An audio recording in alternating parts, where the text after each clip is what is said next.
국제현충일 특별집회 1번 전체 주제는 그리스도인의 생활입니다. 그 메시지 1번 제목은 그리스도인의 생활의 내재적인 의미 이렇게 돼 있죠.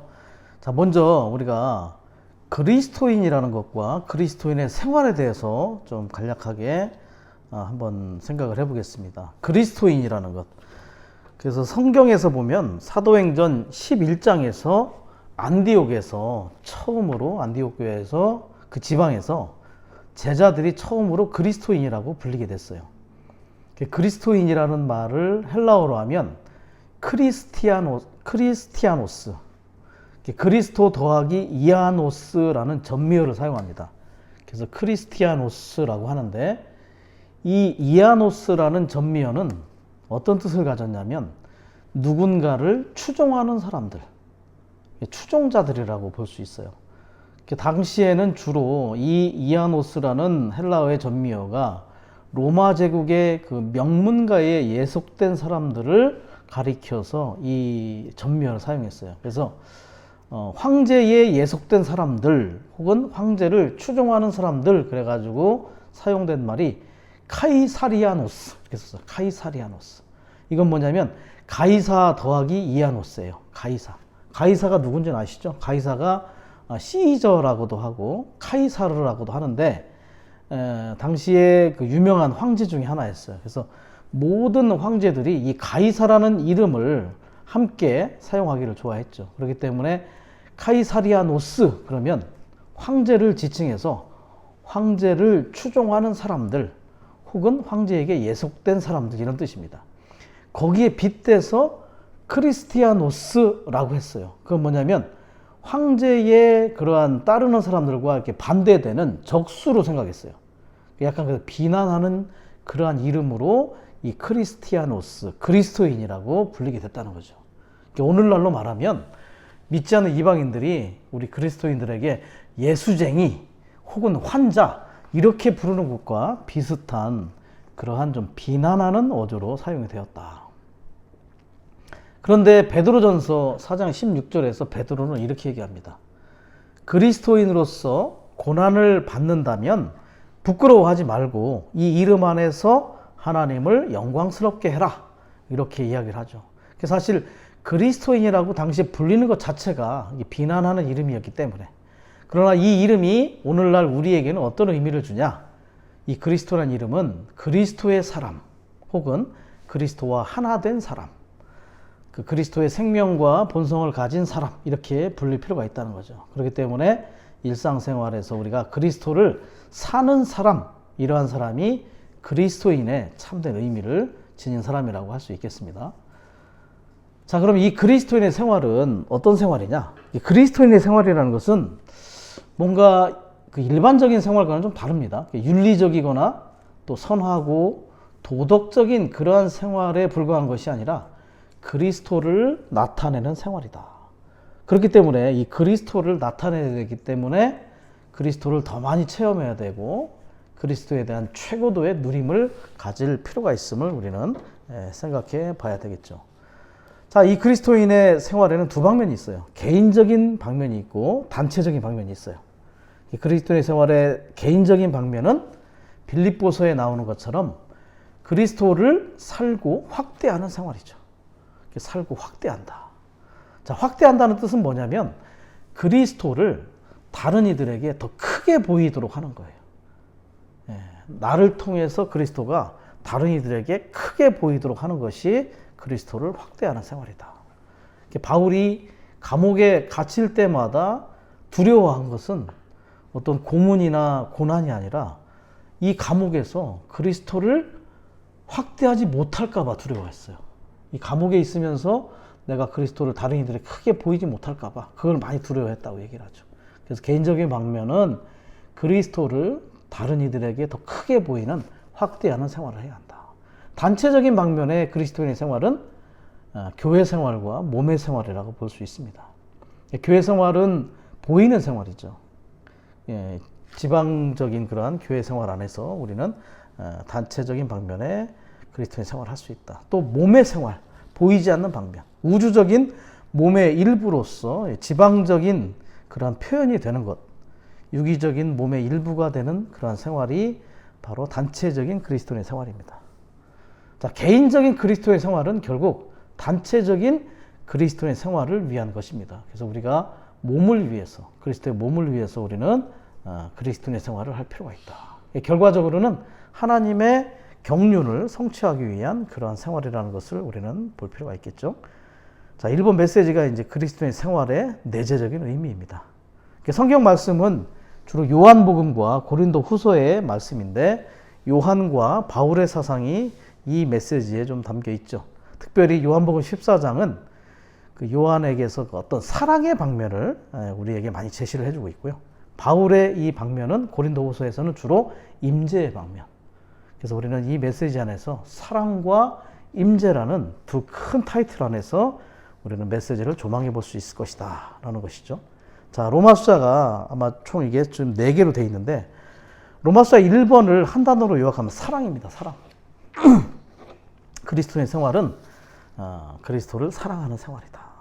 로마 숫자 2번은 한마디로 임재. 그리스도인의 생활은 그리스도의 임재 안에 있는 생활이다. 그리고 로마 숫자 3번은 행함에 대해서 얘기합니다. 행함. 자, 우리가 그리스도를 사랑하고 그리스도의 임재 안에 있을 때 우리는 합당하게 우리는 그리스도를 따라서 우리는 그 부름에 합당하게 행함이 필요하다. 그 로마자 4번에서는 이제 징계입니다. 징계. 자, 그리스도인의 생활은 우리의 타고난 천연적인 것들이 처리받음으로 말미암아 우리는 합당하게 속사람이 표현되는, 겉사람이 파괴되어 파쇄되어 속사람이 안에서부터 해방되어 표현되는 그러한 실제가 나타나야 된다. 네 단어로 하면 사랑, 임재, 행함, 징계 이렇게 구성이 되어 있다는 것. 자, 그리고 로마서 1번을 보면 그리스도의 생활은 그리스도를 사는 생활인데 우리의 생활은 그리스도여야 되고 그리스도를 사는 길은 그리스도를 사랑하는 것이다. 그리스도를 살려면 그리스도를 사랑해야 된다. A번 어느 정도로 사랑해야 되냐면 A번의 중심 단어 집중. 자, 그 마지막 번 집중하는 것. 온 존재를 그리스도께 집중하는 것. 그러면 어떻게 해요? 그리스도를 극도로 사랑하게 되죠. 극도로 사랑하고 그리스도를 사랑하지 않는다면 우리는 그리스도를 살 수가 없다. 그리스도를 사랑하는 것은 우리의 온 존재를 그분께 집중하는 최상의 길이다. 집중이라는 말을 그 말씀을 교통하신 강사 형제님이 그렇게 얘기했어요. 젊은 여인이 아기를 낳으면 온 생활이 그 갓난 아기가 된다.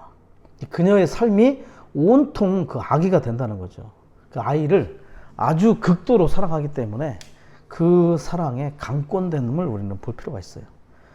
거기 관련 구절에 보면 고린도후서 5장 14절에 그리스도의 사랑이 우리를 강권하여 더 이상 자신을 향하여 살지 않고 우리를 위하여 죽었다가 살아나신 그분을 향하여 사는 것이다.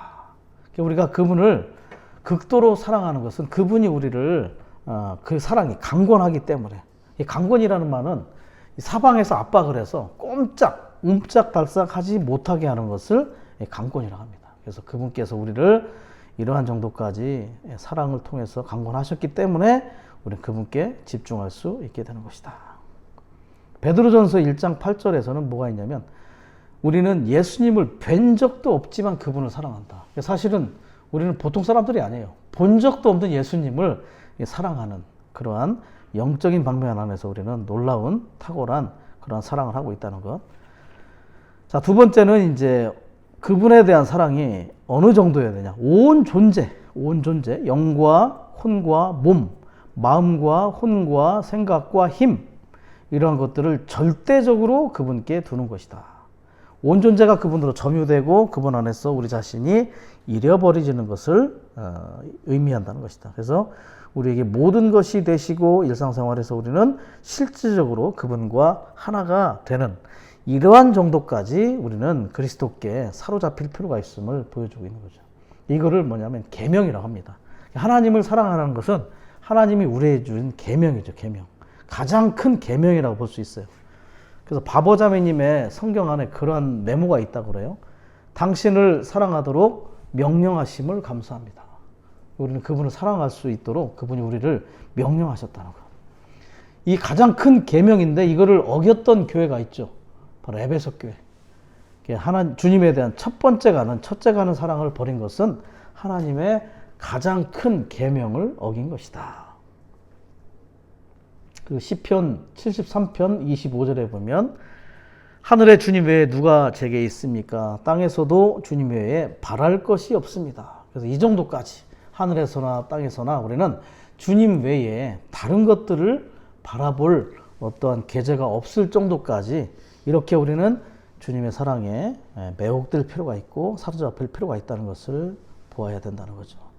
이 정도까지 우리가 하나님과 가깝고도 친밀한 교통을 하게 될 때 하나님의 깊고 감추어진 것들을 또 깨닫고 체험하고 참여할 수 있게 된다는 것. 그것에 대한 설명이 이제 C번에 있습니다. 자, C번과 D번을 보시면 C번은 하나님을 사랑하는 것을 얘기하죠. D번은 아들 예수님을 사랑하는 것을 얘기합니다. 2번은 서로를 사랑하라. 사람을 사랑하는 거죠. 그래서 C번과 D번을 우리는 수직적인 사랑이라고 볼 수 있어요.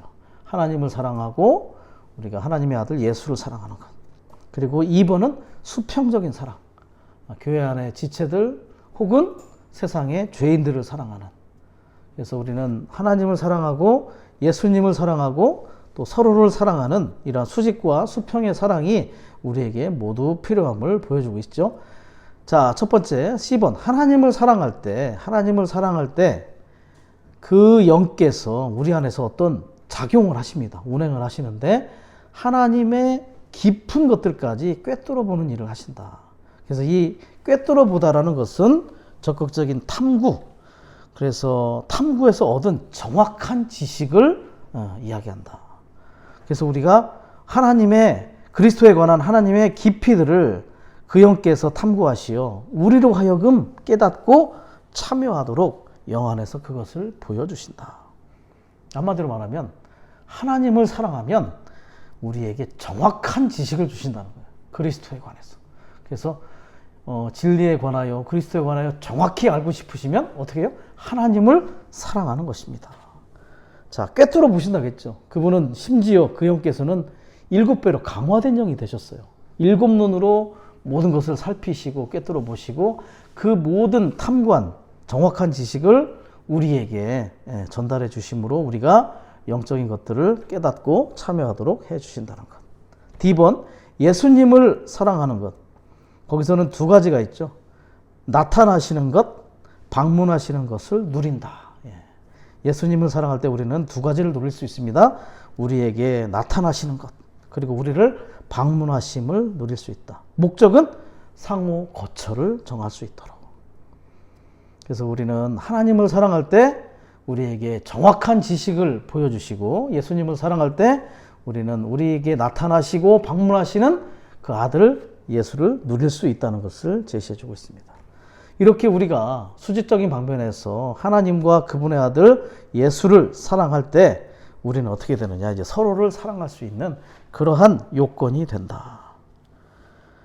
자, 요한일서 4장 19절에 이런 말이 있어요. 우리가 사랑하는 것은 하나님께서 먼저 우리를 사랑하셨기 때문이다. 그죠? 우리에게는 사랑이 없습니다. 있어도 참 부족한 사랑이죠. 치우친 사랑이고. 그렇지만 하나님께서 그분 자신이, 뒤에 가면 이제 본성에 대한 부분이 나오는데 그분 자신이 사랑이세요. 본질의 본성이. 그렇기 때문에 그 본성에 따라 우리를 사랑하셨어요. 그렇기 때문에 그 사랑을 우리에게 주입하시는 거죠. 그리고 우리에게서 사랑을 산출해 내십니다. 하나님이 우리를 사랑하셔서 우리 안에서 사랑이 주입되고 우리 안에서 산출된 이 사랑으로 인하여 우리가 다른 이들을 사랑할 수 있는 거예요. 교회 안에 지체들 뿐만 아니라 여기서 말하는 것처럼 그 사랑의 생명이 우리의 생명이 되셨기 때문에 우리는 이 세상에서 동일한 사랑의 생활을 하여 잃어버린 죄인을 찾고 죄인을 구원하는 사형여행을 하신 그분의 존재와 똑같이 되도록 하기 위한 것이다. 우리도 사랑하는 존재들이 되었다. 우리가 먼저 사랑한 것이 아니라 그분이 우리를 사랑하셨기 때문에 그 사랑이 우리 안에 주입되고 우리 안에 선출된 그 사랑으로 인하여 우리는 수평적으로 서로를 사랑하고 심지어 죄인들까지 사랑할 수 있는 것입니다. 그 요한일서 4장 21절에 보면 형제를 사랑하는 것도 주님의 계명이라고 해요. 그죠? 요한복음에서는 하나님을 사랑하는 것이 우리의 계명이고 심지어 요한일서에서는 형제를 사랑하는 것도 우리의 계명이다. 계명이 뭡니까? 계명은 커맨드먼트, 명령입니다. 우리에게 명하신 거예요. 그런데 명령을 주시고 그걸 어기면 뭐 어떻게 뭐 징벌을 한다 이런 것이 아니라 그분은 우리에게 계명을 주시고 본이 되세요. 예수님이 먼저 본이 되시고 그리고 심지어 그 사랑을 우리 안에 주입하시고 우리로 그 사랑의 재생산들이 되게 한다. 그래서 우리는 자동적으로 자연스럽게 사랑하게 되는 거예요. 사랑은 결심한다고 되는 것이 아닙니다. 이제부터 내가 누구를 사랑해야지 라고 결심한다고 해서 그 사랑이 우리 가운데 산출되는 것이 아니라 우리 안에 주입된 사랑의 생명이신 그분에 의하여 우리는 사랑할 수 있죠. 심지어 하나님을 사랑하는 계명도 지킬 수 있고 서로를 사랑하라는 그 계명도 자연스럽게 지킬 수 있는 것이죠. 사람에게 두 가지를 숨길 수 없답니다. 감기와 사랑. 감기는 감출 수가 없어요. 누구를 사랑하는 것도 감출 수가 없다고 하죠. 자연스러운 거죠. 우리는 계속해서 우리 안에 이 사랑이 더 주입되고 산출될 필요가 있는 것입니다. 특별히 이제 세상에서 주님이 이런 죄인들을 사랑하는 이야기가 있어요. 그 선한 사마리아인 이야기인데요. 사실 사람들이 주님에게 사마리아인이다라고 얘기하는 것 자체가 사실은 모독이죠. 그렇지만 주님은 그걸 비유로 말했어요. 여행 중인 한 사마리아 사람이 강도를 만나 반쯤 죽게 된 사람을 돌봐주는 거예요. 불쌍히 여기고 그리고 그를 상처를 싸매고. 자, 강도를 만났다는 건 뭐냐면 그 율법과 유대교 안에 있는 그러한 사람들에 의해서 지금 죽임을 당하게 된 그러한 죄인들이죠. 그들을 상처를 싸매주고 그리고 기름을 발라줘요. 기름은 성령을 얘기하고 포도주를 붓습니다. 포도주는 신성한 생명을 상징하죠. 심지어 어디로 데려가요? 여관으로 데려가요. 여관이 뭡니까? 교회입니다. 교회. 그래서 죄인을 이 율법에 의해서 죽게 된 죄인을 상처를 싸매주고 불쌍히 여기고 성령으로 그리고 포도주로 신성한 생명으로 그들을 살려서 우리를 교회 안으로 인도하시는 그러한 선한 사마리아 이야기. 이 사랑이 결과적으로 신성한 사랑이 우리에게 분배되어 우리도 동일한 복음의 길을 갈 필요가 있음을 제시해 주는 거죠. 자, 이제 로마서 2번 넘어갑니다. 2번은 임재라고 했죠. 임재. 그리스도인의 생활을 하는 것은 자, 여기서 중요한 단어들이 2번에 인격 그리고 얼굴 그리고 A번에 보면 눈원저리가 있어요. 그리고 표정이 있어요. 다 뭘 얘기냐? 임재를 얘기합니다. 그리스도의 임재. 인격, 얼굴, 눈원저리, 표정, 하나를 더 하자면 미소. 주님의 미소. 자, 거기서 관련 구절 고린도후서 2장 10절에 보면 바울이 어떤 형제를 용서했는데 그 용서를 자신의 느낌과 생각에 따라서 용서한 것이 아니라 자신 안에 내주하시는 그 그리스도의 느낌과 생각에 따라서 그 형제를 용서했다. 그리스도의 인격 안에서 용서했다. 바울은 자신의 인격으로 취하는 것에는 아무 관심이 없었어요. 심지어 그리스도의 인격 안에서 할 수 있도록 자기 자신이 아주 감소된 그런 사람이었죠. 아주 그리스도의 인격 안에 임재 안에 살았던 사람임을 볼 필요가 있습니다. 특별히 이 임재를 우리는 눈언저리라고 해요. 눈언저리. 아주 그 눈언저리의 미소를 주님의 미소를 보는 것입니다. 우리는 이 주님의 임재를 얼굴이라고 얘기하죠. 주님의 얼굴과 표정과 눈언저리 그리고 그분의 미소를 우리는 항상 주목하고 그분 안에서 우리는 생활할 필요가 있다. 그래서 그 헬라어로 보면 임재는 파루시아라는 단어를 쓰고요. 인격은 프로소폰이라는 단어를 쓰는데 어쨌든 인격과 임재는 우리는 하나의 두 방면으로 볼 필요가 있다. 얼굴이라는 말은요. 순우리말이에요. 얼굴은. 얼이 뭐냐면 거기 A번에서 보는 것처럼 내적인 생각과 느낌이라는 것이 있죠. 그 혼의 방면이죠. 혼. 마음의 방면들. 그래서 우리가 누군가를 얘기할 때 뭐 얼빠진 녀석. 혼의 부분입니다. 결의 얼 이렇게 얘기할 때. 굴은 뭐냐면 통로예요. 그렇기 때문에 우리 속존재 안에 있는 우리의 생각과 느낌과 어떤 혼의 부분이 이 얼굴을 통해서 나타난 겁니다. 이 표정을 통해서. 예. 그 사람의 안색을 보면 그 사람의 속이 어떤지를 우리가 알 수가 있는 거죠. 어쨌든 우리는 그리스도의 속부분, 그리스도의 인격, 그리스도의 표정과 그리스도의 미소 안에서 우리는 모든 것을 분별할 필요가 있다. 이러한 눈원저리를 우리는 주목할 필요가 있죠. 자, 이러한 눈원저리와 미소는 아주 부드러운 것입니다. 그런데 두아디라 교회에 보면 주님이 어떤 분이시냐면 불꽃 같은 눈으로 아주 그냥 그 눈은 어떤 눈일까요? 심판하는 눈입니다. 징벌하는 눈. 우리는 그러한 눈을 바라보지 말고 항상 미소 짓는 그분의 그러한 표정과 눈원저리를 주목할 필요가 있는 거겠죠. 자, B번에 보면 이제 사도 바울의 눈에서, 사도 바울은 그리스도의 눈에서 표현되는 인격, 그리스도의 인격 전체에 따라서 그분의 임재 안에서 살고 행동하는 사람이었다는 것. 그래서 우리는 어떻게 됩니까? C번. 계속해서 마음을 주님께로 돌이킬 필요가 있다. 우리 안에 있는 너울이 벗어질 필요가 있다. 너울이라는 건 뭐냐? 관념입니다. 관념. 우리의 생각 안에 있는 관념들을 우리가 계속해서 벗어야 되죠. 여기서 말하는 것처럼 우리의 돌아선 마음이 너울이다. 누구로부터 돌아선 것? 하나님으로부터 그리스도로부터 돌아선 그 마음, 이 관념, 너울들을 벗어버리고 우리는 영광의 주님을 계속해서 바라볼 필요가 있는 것이죠. 고린도후서 3장에 보면 3장 18절에 거울이 나와요. 거울과 같이. 우리가 거울입니다. 주님이 피사체이시고 우리가 거울이죠. 그래서 우리는 거울이 뭔가에 덮여 있으면 피사체를 바라볼 수 없고 그 피사체인 주님으로부터 주입될 수가 없잖아요. 그렇기 때문에 이 거울이 항상 어떠한 것에 덮여지지 않도록 우리는 계속해서 우리의 너울을 벗을 필요가 있다. 우리의 관념이 계속 재해질 수 있도록 우리는 주님 앞에 기도할 필요가 있습니다. 자, D번. 하나님의 영광이 그리스도의 얼굴에 있다고요. 그리스도의 얼굴 안에 하나님의 영광이 있다. 그분의 얼굴, 그분의 인격이 우리의 영 안에 내주하는 보배이다. 결국은 그분의 임재가 보배이다. 이렇게 얘기할 수 있겠죠. 고린도후서 4장 6, 7절에 하나님의 영광은 예수 그리스도의 얼굴에 있다라는 그러한 표현이 있습니다. 어쨌든 우리 안에 계신 그리스도의 그 임재, 인격, 얼굴 이런 것들이 얼마나 중요한 것인지를 우리는 볼 필요가 있는 거죠. 2번, 우리는 질그릇입니다. 가치 없고 깨지기 쉬운 그런 질그릇이죠. 그렇지만 우리의 영 안에 아주 귀한 보배를 담고 있는데 그 보배가 바로 그리스도의 얼굴이고 그리스도의 인격. 그렇기 때문에 우리가 주님의 얼굴을 바라보는 것만큼 중요한 것이 없음을 우리는 볼 필요가 있어요.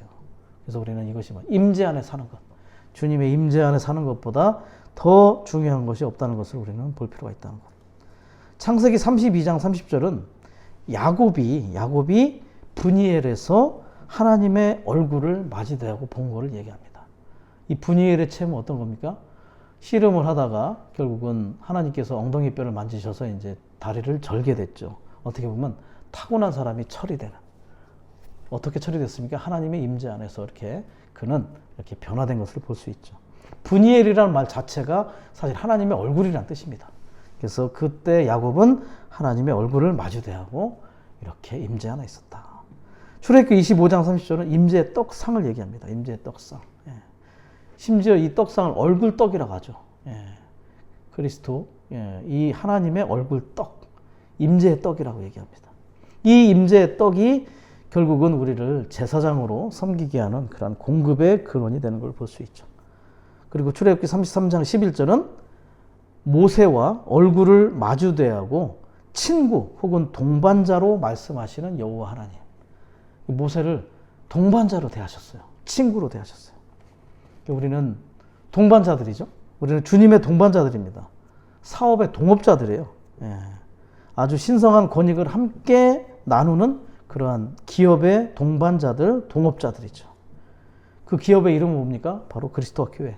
우리는 그리스도와 교회 안에서 주님의 임재 안에서 일을 하는 그러한 주님의 동반자들임을 볼 필요가 있습니다. 계시록 22장 4절에서도 이기는 자들이 그분의 얼굴을 볼 때 그분의 이름이 이마에 있다 이렇게 얘기하죠. 얼굴을 본다는 것은 그분의 임재 안에 있는 겁니다. 그분의 임재 안에 살 때 그분의 이름, 그 인격이 우리의 이마 위에 이렇게 새겨지는 것처럼 임재와 인격은 하나의 그러한 두 방면임을 우리에게 제시를 해주고 있다. 자, 1번을 한번 읽어보겠습니다. 우리가 그분의 임재 안에 살며 그분의 존재의 표정을 바라보고 있을 때에만 우리는 그분께서 우리에게 그러한 보배이심을 느끼게 될 것이다. 우리에게 어떤 문제가 있다면 다만 그분께 말씀드리기만 하면 된다. 그분은 바로 우리 안에 계시며 얼굴을 마주하여 우리와 함께 계신다. 그렇죠. 그래서 우리가 어떤 문제가 있을 때 우리의 마음을 그분께 돌이켜 말할 수 있어야 한다.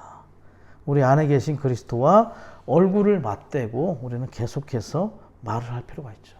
어떤 고민이 있을 때 고민하지 마시고, 어느 그 심리학자가 얘기했습니다. 고민이라는 것은 자기 스스로 자기 목을 조르는 감정이다. 그렇기 때문에 우리는 고민을 우리 자신이 해결하려 하지 말고 우리는 임재 안에서 주님께 말할 필요가 있습니다. 자, 2번. 하나님을 보는 것이 얻는 것이다. 보는 것이 주입받는 것이죠.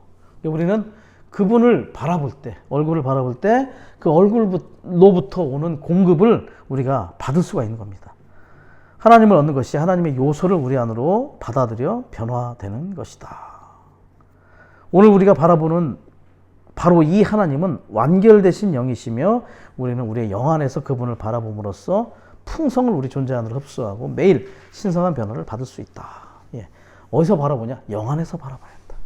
완결되신 영을 우리의 영 안에서 계속해서 바라봄으로 말미암아 우리는 계속해서 그분 자신을 주입받게 될 것이다. 예. 욥기 42장에 보면 욥은 귀로만 주님에 대하여 들었다가 결국 마지막에 눈으로 바라보게 되었다고 이야기를 합니다. 그건 뭐냐면 그때부터 이제 주입을 받기 시작했다. 우리가 눈과 눈을 마주 볼 때 그 눈으로부터 오는 주입이 우리 가운데 있게 된다. 그리고 나서 욥에게 있던 체험이 뭐냐면 자신을 혐오하고 자신을 미워하게 됐다. 우리가 주님을 바라보면 볼수록 우리 자신을 더 부인하게 되고 자신을 더 혐오하게 된다는 사실을, 심지어 우리는 주님을 더 사랑할 수 있는 근거가 된다는 것을 다시 한번 보게 되는 것입니다. 자, 이제 F번을 가시면 영 안에 계신 주님께 마음을 돌이켜 얼굴을 마주하여 바라보고 그분을 다른 이들 안으로 비추어 넣는 동안 우리는 그분의 영광스러운 형상으로 변화되는 과정에 있으며 결국 우리는 그분의 존재 그대로 뵙게 될 것이므로 그분과 같아질 날에 이를 것이다. 우리가 주입받을 뿐만 아니라 우리는 다른 이들 안으로 그 그리스도를 비추어 넣는 그러한 사역의 기능을 또 할 필요가 있다는 것이죠. 거울을 통해서 우리가 거울이기 때문에 주입을 받고 심지어 그걸 반사하는 겁니다. 거울로서 우리가 주님을 바라보고 주님으로부터 우리가 주입받고 하나님의 요소를, 그리고 나서 우리는 그걸 다른 이들에게 반사하여 다른 이들 안으로 비추어 넣는 일을 할 필요가 있는 것이죠. 그러한 변화의 과정 안에서 우리는 그분과 같은 형상이 되는 날이 올 것입니다. 그분과 같아진다는 것, 생명과 본성과 표현과 외향과 기능에 있어서 그분과 같은 그러한 형상이 되는 그러한 실제가 있게 되는 것이죠. 계속해서 우리는 흡수하고 주입받고 그리고 다른 이들에게 반사하여 옮겨 넣는 그러한 일을 하게 되는 것이다. 자, 이게 이제 로마서 2번에 우리가 이제 임재 안에서 어떻게 주님 안에서 사는 것인가 볼 것이고, 그리고 3번을 보시면 이제 행함입니다. 행함. 그리스도인의 생활을 하는 것은 우리를 부르신 그 부름에 합당하게 행하는 것이다. 자, 행함은 몇 가지가 있는데 5가지가 있죠. 5가지. A번에서는 행함의 첫 번째는 하나. 하나를 지키는 것이다. 두 번째 행함은 자람입니다. 자람. 머리이신 그리스도 안으로 자라는 것. 그 다음에 C번은 배움이죠. 배움. 예수님 안에 있는 실제들 우리가 배우는 것. 네 번째 D번에서는 부름에 합당한 행함. 네 번째는 사랑과 빛이라고 하는 신성한 본성 안에 사는 것. 2번은 뭐냐? 2번은 충만해지는 것. 이렇게 5가지가 있어요. 하나와 자람과 배움과 그 다음에 사랑과 빛 안에서 사는 것, 그리고 충만하게 되는 것. 이렇게 5가지의 그러한 합당하게 행함이 우리에게 제시가 되고 있다. 자, 첫 번째 하나. 이 하나를 위해서 우리에게 필요한 건 뭐냐면 변화된 미덕들이 필요합니다. 변화된 미덕들. 그래서 이번에 보듯이 신성한 속성들로 강화된 변화된 인간 미덕들, 그 인간 미덕들이 몸의 실제인 그 영의 하나를 힘써 지킬 수 있는 근간이 되는 것이다. 그래서 우리는 더 많이 변화되면 될수록 우리는 예수님의 인성을 더욱더 많이 소유하면 할수록, 부활하신 그리스도의 인성을 더 많이 소유하면 할수록 우리는 그 영의 하나를 지킬 수 있는 이 미덕들이 우리 가운데 산출됨을 체험하게 된다는 것이죠. 자, 그 영의 하나를 힘써 지키기 위하여 우리에게 필요한 것들은 뭐라고요? 바로 강화되고 변화된 인간 미덕들이 필요함을 볼 필요가 있다. 그 영의 하나라고 얘기할 때 그 영 안에 하나가 있습니다. 그리고 하나 안에 또 그 영이 있죠. 그 영과 하나는 하나의 본질임을 우리에게 제시를 해주고 있습니다. 자, 그럼 어떻게 우리가 변화된 인성을 갖느냐? 예수님이 그러한 길을 가셨다는 거죠. 1번에 보면 예수님, 영광스럽게 되신 예수님, 그 영 안에 예수님의 변화된 인성이 있다. 자, 예수라는 말은 이제 여호와 구원자라는 뜻인데, 그 예수님은 육체되심과 부활을 통해서 신성과 인성이 연합된 그러한 실제이십니다. 예수님은 신성과 인성이 연합되신 분인데, 육체되심을 통해서는 신성을 인성 안으로 이끌어 오셨어요. 육체되심은 신성을 인성 안으로, 부활을 통해서는 인성을 신성 안으로 이끌어 가신 분이십니다. 그래서 그러면 인성과 신성이 연합된 분이시죠. 심지어 부활 안에서 그 인성이 부활하고 변화되고 거룩하게 되고 높여지시고 신화되셨다. 그래서 그분은 부활 안에서 신성한 아들의 자격을 얻으셨던 그러한 분이셨죠. 자, 그러한 예수님이 우리 안에 오셔서 우리는 그분을 마시고 심지어 그분을 흘려보내고, 그렇기 때문에 그러한 예수님을 우리가 먹고 마시고 누릴 때 우리 안에 그 예수님의 인간 미덕이 강화되고 또 신화되고 높여지신 그분의 그 인성의 미덕이 우리 안에 이렇게 조성이 되는 실제를 갖게 되는 것이다. 그 미덕들의 특징이 에베소서 4장 2, 3절에 나오는 것처럼 겸허, 온유, 오래 참음, 그리고 사랑 안에서 서로를 짊어지는 그러한 미덕들이 우리에게 산출이 되는 것입니다. 겸허는 뭡니까? 겸허. 낮아지는 거죠. 낮아져 심지어 아무것도 아닌 존재가 되는 거예요. 자기가 아무것도 아닌 존재다. 온유는 뭐냐? 자기를 위해서 저항하지 않는 거죠. 그러한 사람이 결과적으로는 오래 참게 되고, 그 세 가지 미덕이 결국은 사랑 안에서 서로를 짊어질 수 있는 그러한 인성을 우리가 소유하게 된다는 것을 이야기해 주고 있습니다. 한마디로 말하면 이렇게 신성을 통해서 인성이 강화된 예수님의 인성을 우리가 계속해서 먹고 마시고 누려야 한다는 것을 제시를 해주고 있는 것입니다. 우리가 이제 예수님의 인성을 강화된 인성이라고 얘기하는데, 성막을 보면 성막에는 두 가지 요소로 이렇게 구성이 되어 있어요. 금이 있고 나무가 있어요.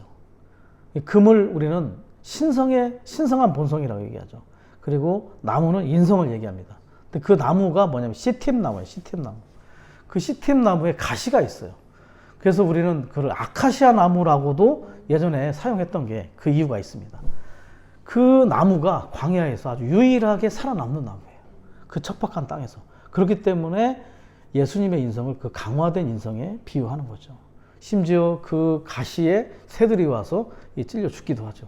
그렇기 때문에 새들은 또 귀신들이나 또 사탄을 상징하기도 하고, 그렇기 때문에 그 강화된 예수님의 인성을 우리가 이렇게 분배받지 않는다면 우리의 인성은 합당하게 사용될 수 없음을 보게 되는 거죠. 그래서 우리가 이렇게 제시를 합니다. 형제님께서는 우리가 변화된 만큼, 예수님의 인성을 우리 가운데 더 적용한 만큼 또 겸허와 온유와 오래 참음을 우리가 상속받는다. 유산으로 상속받는다. 그래서 우리는 그분의 그러한 인성의 미덕들을 우리가 상속받을 필요가 있는 것입니다. 타고나고 천연적인 육체 안에서는 그 영의 하나를 지킬 수가 없죠. 변화된 인성으로만, 그러한 인간 미덕들을 통해서만 우리는 그 영의 하나를 지킬 수 있는 미덕들을 소유하게 된다는 것을 볼 필요가 있는 것이죠. 그래서 이것의 필요를 위해서 우리는 2번, 주님의 이름을 부르고 그분을 먹어야 한다. 계속해서 예수님을 누릴 필요가 있음을 강조하는 것입니다. 이렇게 우리가 주님을 누릴 때 우리는 그리스도의 몸의 실제인 실제 영 안에서 회복된 교회 생활을 실행할 수 있게 되는 것이다. 자, 이제 두 번째 행함은 뭐냐? 잘함이 필요하다. 하나님의 부름에 합당한 행함의 둘째 항목은 모든 일에서 머리이신 그리스도 안으로 잘하는 것이다. 예, 집회 때만 잘하는 것이 아니라 우리는 모든 일에서 우리는 머리이신 그리스도 안으로 잘할 필요가 있다. 이렇게 잘한다는 것은 에베소서 4장에 나오는 것처럼 머리로부터 오는 공급을 통하여 잘하는데 마디의 풍성한 공급들을 통해서 우리가 지체로서 합당한 기능을 발휘하게 되므로 우리는 그리스도의 몸을 건축하는 자들이 될 필요가 있다.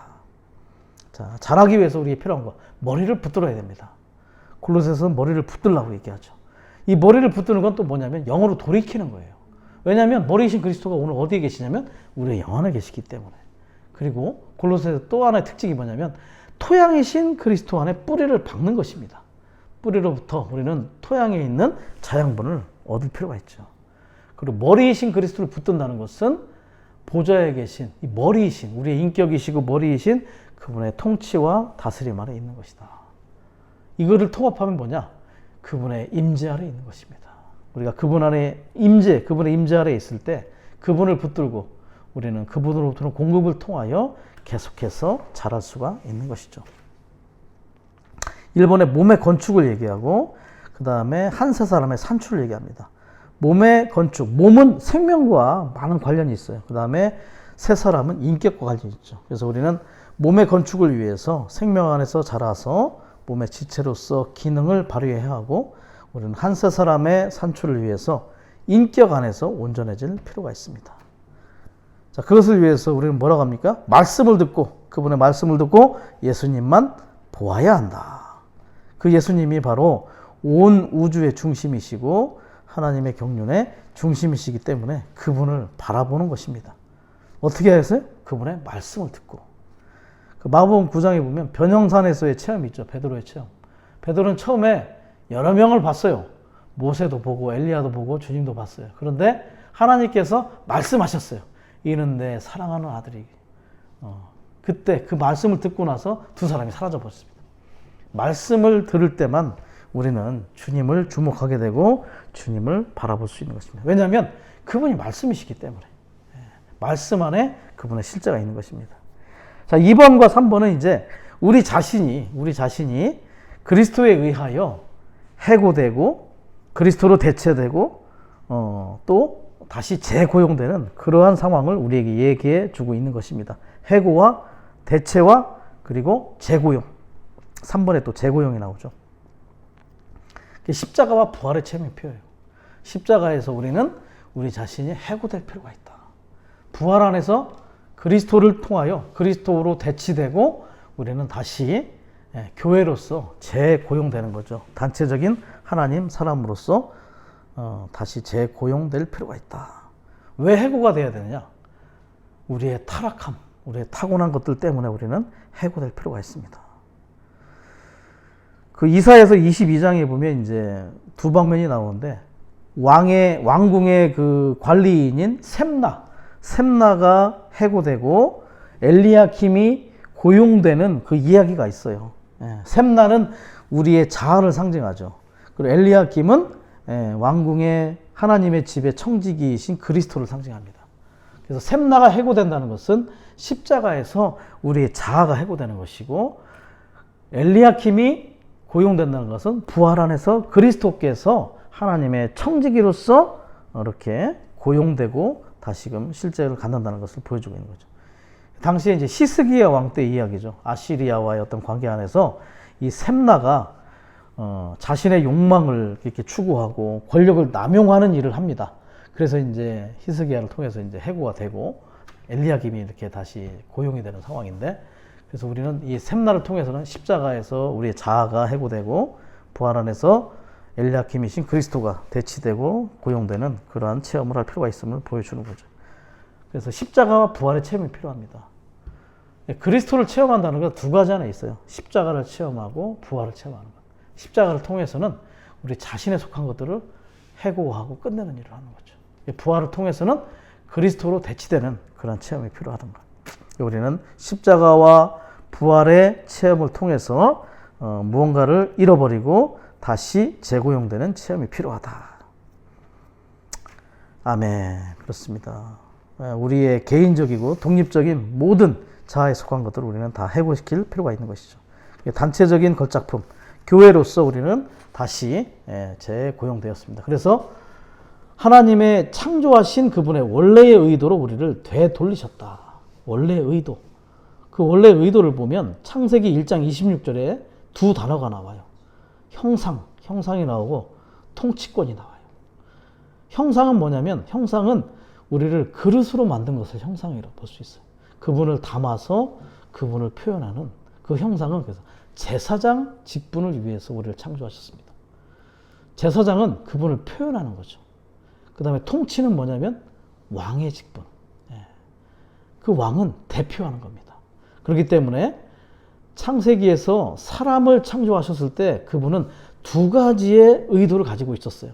제사장과 왕으로서 하나님을 담아서 하나님을 표현하고, 또 왕으로서 통치와 다스림을 통해서 하나님을 대표하도록, 표현과 대표로 그 원래의 목적을 다시 회복하는 것이죠.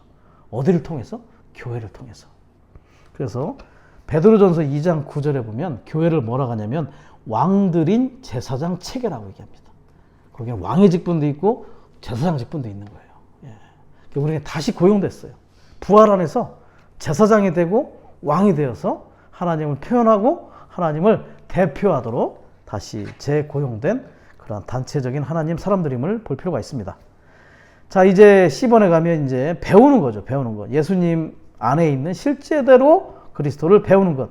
그 예수님의 실제라는 것은 사복음서에 기록된 예수님의 일생의 실제 상태를 배우는 것입니다. 예수님의 생활은 이제 하나님과 하나인 생활이었죠.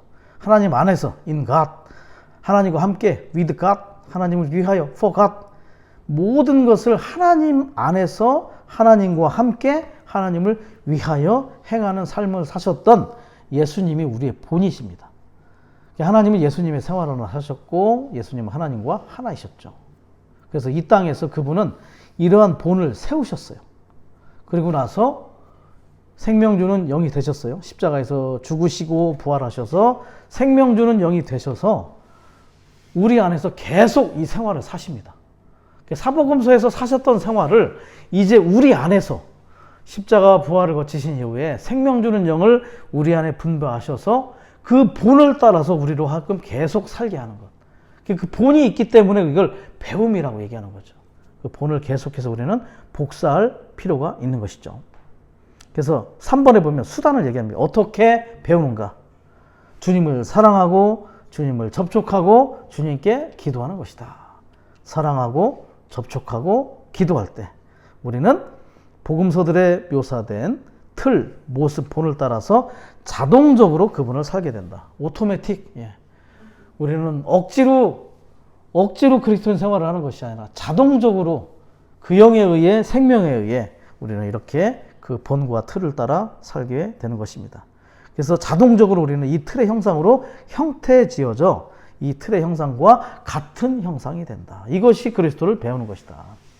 이거를 그래서 한마디로 정의한다면 주관적으로, 체험적으로, 누림직하게 배운다. 우리는 주관적으로 배우고 체험적으로 배우고 누림직하게 이 예수를 배울 수 있다. 같은 형상이 될 수 있다. 그래서 우리는 이 방면에 두 단어를 사용합니다. 복사판이라고 얘기해요. 그 영의 복사판, 그리스도의 재생산. 비슷한데 복사판은 어떠한 그 형태가 똑같다는 뜻의 의미가 있고 재생산은 어떤 기능에 있어서 똑같다는 거죠. 우리는 형태에 있어서, 표현에 있어서, 또 기능에 있어서 복사판과 재생산들로 나타날 필요가 있는데 우리는 주님을 사랑하고 접촉하고 기도할 때 자동적으로 우리는 이렇게 같은 형상이 된다는 것을 볼 수 있기 원합니다. D번에서는 이제 사랑과 빛 안에서 사는 것. 이게 이제 본성입니다. 본성. 자, 이 본성에 대해서 이제 설명을 해주는데 1번에 보면 신성한 본성에 동참하고 본성을 누리는 자들이 되어야 한다. 베드로서 1장 4절에 신의 본성에 참여한 자라는 얘기가 우리에게 나오죠. 자, 이 본성은 뭐냐? 하나님의 어떠함이고 하나님의 존재를 본성이라고 얘기해요. 본성은 영어로 nature라는 단어를 써요. nature. 그리고 속성이라는 말이 아까 나왔어요. 그죠? 속성은 attribute. 그래서 본성으로부터 파생된 어떤 것을 속성이라고 얘기합니다. 비슷합니다. 본성은 세 가지가 있어요. 사랑, 영, 빛. 그 다음에 속성은 사랑, 빛, 거룩, 의. 이 네 가지가 주된 하나님의 속성이죠. 자, 오늘은 여기서 이제 본성에 대해서 세 가지를 제시해 주는데, 영, 사랑, 빛이 있어요. 영은 뭐냐? 위격의 본성이라고 합니다. 위격의 본성. 사랑은 본질의 본성. 빛은 표현의 본성. 일본에서 설명을 하고 있죠.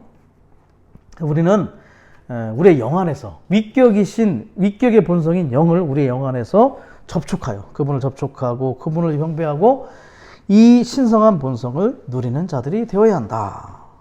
그래서 우리는 본질의 본성인 사랑을 누리고 표현의 본성인 빛을 체험해서 우리는 이 본질과 요소로 우리 안에 채워질 필요가 있습니다. 그래서 우리는 이 신성한 본성을 계속 누려야 되죠. 체험해야 됩니다. 우리가 영이기 때문에 가능합니다. 우리가 영이 있고 그분이 영이시기 때문에 우리는 사랑이라는 본질과 표현의 빛을 우리는 체험할 수가 있다. 자, 이것을 위한 조건, 이번이 얘기하죠. 개인적인 시간을 충분히 가져야 한다. 그분의 임재 안에서 그분과 보내는 시간이 많아야 됩니다. 시간. 그 헬라어의 시간은 두 가지 의미가 있어요. 카이로스라는 시간이 있고 크로로스라는 시간이 있는데, 크로로스는 그냥 지나가는 시간이에요. 카이로스는 뭔가 의미 있는 시간. 그 시간이 우리에게 유익이 되고 의미 있는 그런 시간이죠. 우리가 주님 안에서 개인적으로 시간을 보낼 때 이건 카이로스의 시간이 되겠죠. 크로스는 그냥 떠내려가는 시간입니다. 우리는 언젠가 주님 앞에 갈 때 이 카이로스가 많은 것이 우리에게 정말 상과 주님의 칭찬의 어떤 조건이 될 수 있을 것입니다. 그래서 우리는 영 안에서 내밀하게 주님과 교통해야 한다. 교통을 헬라어로 코이노니아라고, 코이노니아. 영어로 펠로우십. 코이노니아는 뭐냐면 공동 참여. 주님과 동일한 분깃, 동일한 몫을 공동으로 참여하고 누릴 수 있는 것이죠. 우리는 그분과의 개인적인 시간 안에서 이 본질의 본성인 사랑, 표현의 본성인 빛을 계속 추구하고 누리고 우리는 분배받을 필요가 있는 것이죠. 우리가 이러한 사랑의 본질로 채워짐으로 주님께서 우리를 통해 다른 이들을 목양할 수 있고 주님의 빛나는 요소로 채워짐으로 다른 사람들이 우리 안에 계신 주님을 볼 수 있게 된다. 아까 확대라는 말 했잖아요. 그죠? 확대. 더 크게 보이는 거예요. 예. 사랑의 본질과 또 빛의 본질 안에서 빛의 요소를 통해서 우리는 다른 이들에게 더 그리스도를 확대하고 더 표현하는 그런 실제가 있겠죠. 자, 다섯 번째는 이제 뭐냐면 충만해지는 생활이에요. 충만해지는 것. 영 안에서 충만해지는 것. 그 영은 두 가지의 방면이 있는데요. 충만이 있고 충일이 있어요. 충만은 뭐냐면 내적인 겁니다. 내적으로 채워지는 걸 충만이라고 하고, 충일은 외적으로 이렇게 지진 해일처럼 막 이렇게 넘쳐나는 거죠, 밖으로. 그래서 충만은 헬라어로 플레로라는 단어, 플레로. 그 다음에 충일은 플레도라는 단어 씁니다. 플레도. 영어로 하면 충만은 be full of, 뭔가 채워지는 거죠. 그 다음에 충일은 be filled with, 밖으로 이렇게 덮여지는 거예요. 충만을 우리는 뭐냐, 본질의 영의 방면, 본질 안에 내적인 것. 본질의 영은 생명과 생활을 위해서 필요합니다. 그 다음에 충일은 경륜의 영의 방면이에요. 경륜의 영은 뭐냐면 일과 사역을 위해서. 그래서 이번에 보시면 우리가 영 안에서 충만해져 그리스도를 넘쳐 흐르게 하는 생활을 하게 하는 것. 본질의 영의 방면입니다. 우리 안에서 채워져서 우리를 합당하게 그리스도인의 생활을 하도록 하는 이 본질의 영이 우리 안에 채워질 필요가 있다. 에베소 5장 18절의 말씀을 보면 그 영으로 채워져야 돼. 저기 술을 많이 마시면 육체가 술로 채워지는데 우리는 술이 아니라 우리는 영으로 우리를 채우는 그러한 것이 너무나 필요함을 볼 필요가 있는 것이죠. 자, 1번 말하고 노래하고 시를 읽고 하나님께 감사하고 그리스도를 경외함으로 서로 복종하는 것은 영 안에 충만한 것에 흘러나감일 뿐만 아니라 영 안에서 충만해지는 것이다. 영 안에 충만해지는 길은 그리스도의 풍성으로 채워져서 그리스도의 충만, 그리스도의 넘쳐흐름이 되는 것이다. 주님의 이름을 부르고 그분의 말씀을 기도로 읽음으로 우리는 그분의 은혜 위에 은혜로 계속 받아들여서 충만 그분의 넘쳐 흐름이 될 수 있다. 길은 뭡니까? 주님의 이름을 부르고 말씀을 기도로 읽는 거예요. 그래서 이름을 부름으로 호흡하고 생수를 마시는 거죠. 말씀을 기도로 읽을 때 우리는 생명나무를 먹는 거예요. 음식으로. 다 있어요, 여기에. 호흡하고 마시고 음식으로 먹고. 재밌는 구절을 하나 소개해 드릴게요. 누가복음 4장 21절인데요. 누가복음 4장은 뭐냐면 그분께서 희년을 선포하는 말씀인데 그 마지막 부분에 뭐라고 했냐면 이 성경 말씀이 오늘 여러분이 듣는 중에 이루어졌습니다. 이렇게 듣는 중에. 듣는 중에 이루어졌다. 이루어졌다는 말이 플레로우예요. 플레로우가 아까 뭐라고 했습니까? 충만해졌다는 거죠. 본질의 영이 충만해졌다는 거예요. 듣는 중에, 말씀을 듣는 중에 우리의 영이 충만해진다는 뜻입니다. 그래서 우리는 말씀이 없으면 충만해질 수 없어요. 우리는 계속해서 이 레마의 말씀을 기도를 읽기를 통해서 우리 안에 충만된 영의 실제를 체험할 필요가 있습니다. 자, 이제 네 번째, 징계의 방면. 징계. 자, 성령의 징계를 받아야 됩니다. 형제님이 자아의 발음이 잘 안 돼. 자아의 파쇄와 영의 해방이라는 워치만님 형제님 책을 최소 5번 이상 읽어라 라고 이제 권면해 주셨죠. 우리의 자아가 파쇄될 필요가 있고 겉사람이 파쇄될 필요가 있다. A번, 목적이 뭡니까? 우리의 맛과 우리의 냄새를 바꿔야 된다. 그리스도의 순수한 맛과 순수한 향기로 바꿀 필요가 있다. 그래서 겉사람의 앙금과 찌꺼기가 제거되도록 이 그릇 저 그릇으로 옮겨 담는 그런 실제. 성령의 징계가 필요하다. 자, 성령이라는 말은 성령은 거룩함과 많이 관련이 있어요.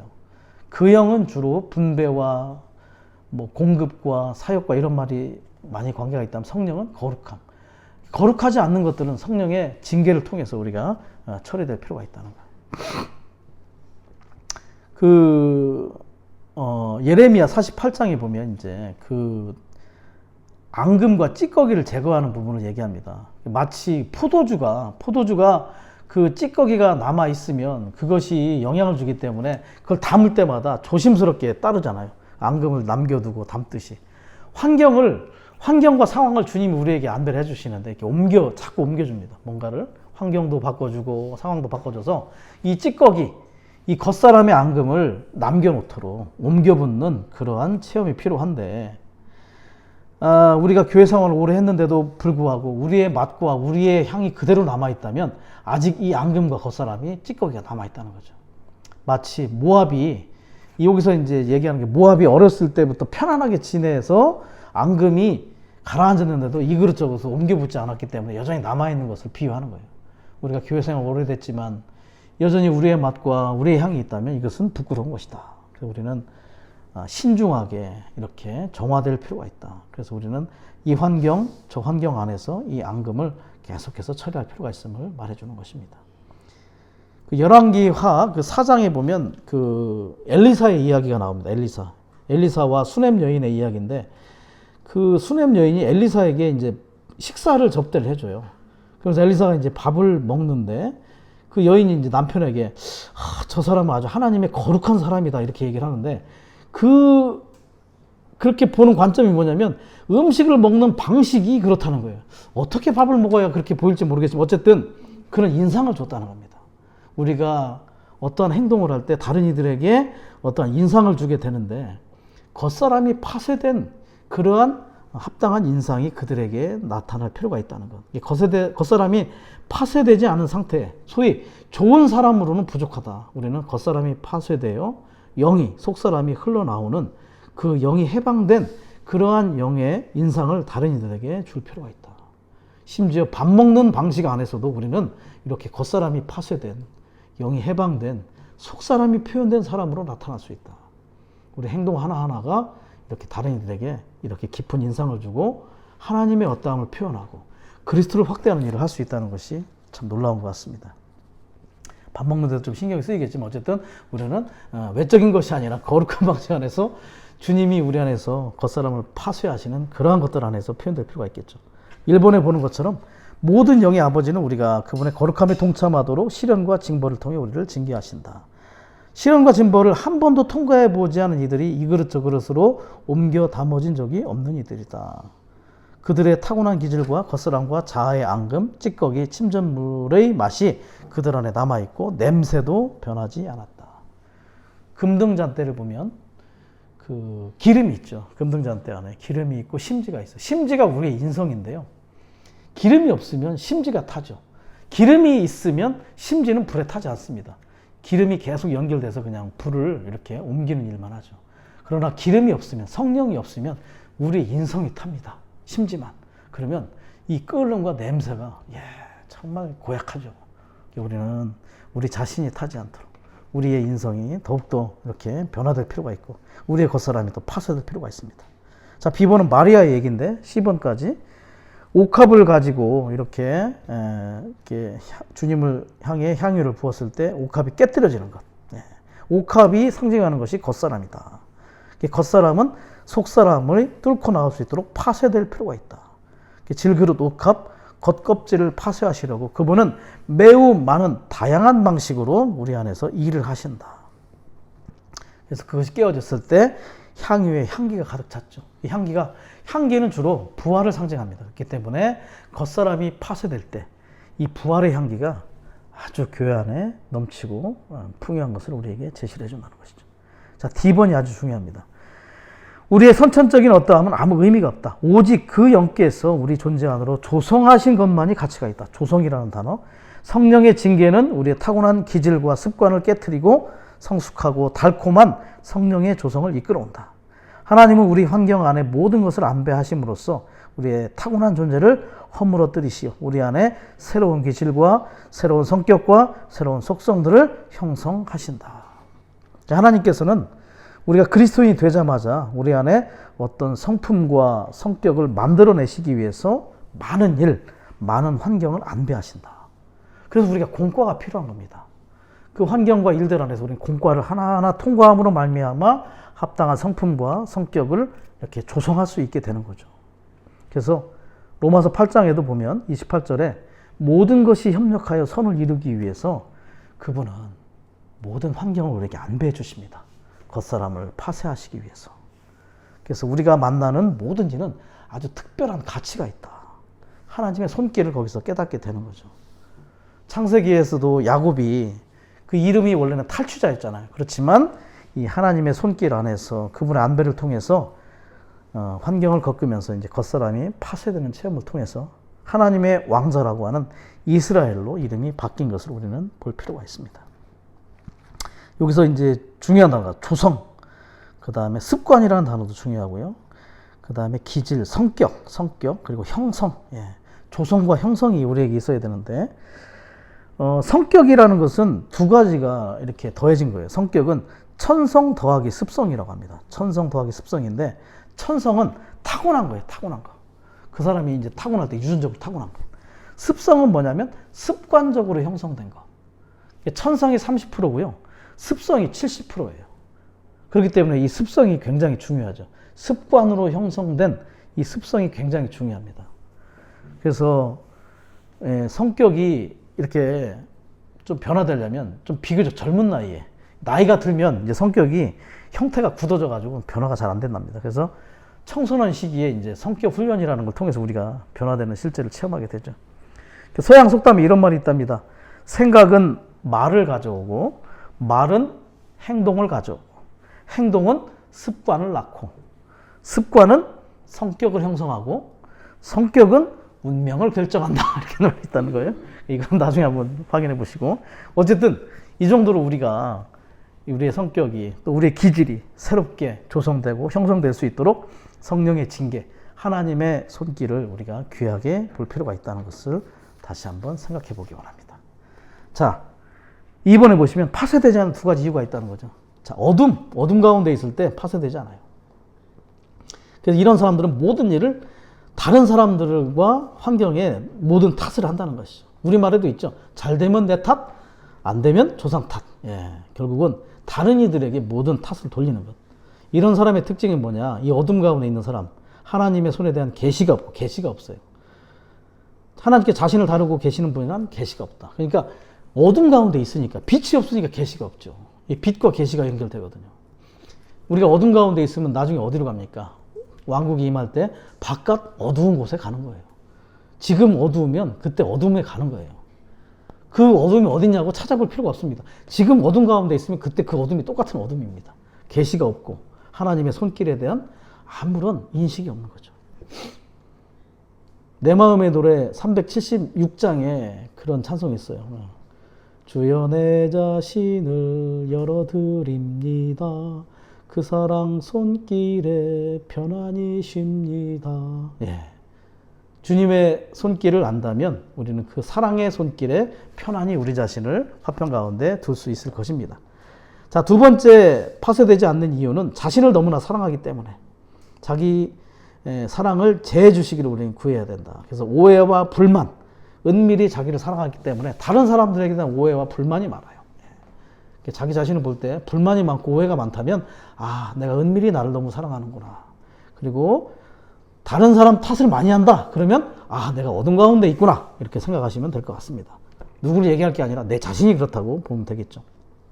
F번, 우리는 자신이 통과하는 모든 일에 오직 한 가지 목적이 있음을 깨달아야 한다. 목적은 바로 하나님의 생명이 우리를 통해 해방되고 우리 안에서 표현되는 것이다. 속사람이 해방되고 표현됐을 정도까지 우리 겉사람이 파쇄되기를 바란다.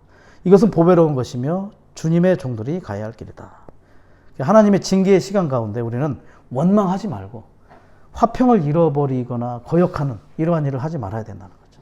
이것은 아주 그리스도인이 할 수 있는 최악의 행동이다. 하나님을 원망하거나 화평을 잃어버리고 거역하는 것. 그래서 우리는 하나님과 다투지 않고 따지지 않는 것을 배워야 된다. 그래서 우리가 세상 가운데 두어진 목적과 이유가 있다는 거죠. 죄인들과 성도들과 세상 사람들과 함께함으로써 우리는 그들이 하나님의 의에 대해서 배고픔과 목마름이 생겨날 수 있도록 우리는 그런 배고픔을 이렇게 불러일으키는 일을 할 필요가 있다. 그래서 우리 안에서 그들에게 이러한 신선한 공급, 그 다음에 자양분 이런 것들이 있어야 된다는 것이죠. 우리가 누군가를 만났는데 그 사람이 성도들이건 세상 사람이건 하나님을 발견하고 하나님을 찾고자 하는 그러한 마음이 생기지 않는다면 우리는 실패다. 근데 그것이 가능한 건 뭐냐? 우리의 겉사람이 파쇄되는 것이다. 성령의 징계를 통해서 우리가 겉사람이 파쇄된 만큼 우리는 다른 이들로 하여금 하나님을 갈망하고 찾고자 하는 그러한 느낌을 가질 수 있는 그러한 일을 하는 자들이 될 것이다. 이것이 우리의 사역이라는 거죠. 지난주 우리가 누렸던 그런 사역은 바로 이렇게 우리의 겉사람이 파쇄해서 우리를 통하여, 우리의 말함을 통하여, 우리의 행동을 통하여 하나님의 의에 대해서 굶주리고 배고프고 하나님을 찾고자 하는 그러한 갈망을 갖도록 해주는 것. 그것의 관건은 바로 우리의 겉사람이 파쇄되는 데 있다는 것을 우리는 다시 한번 보기를 원합니다. 아멘. 주님을 찬양합니다.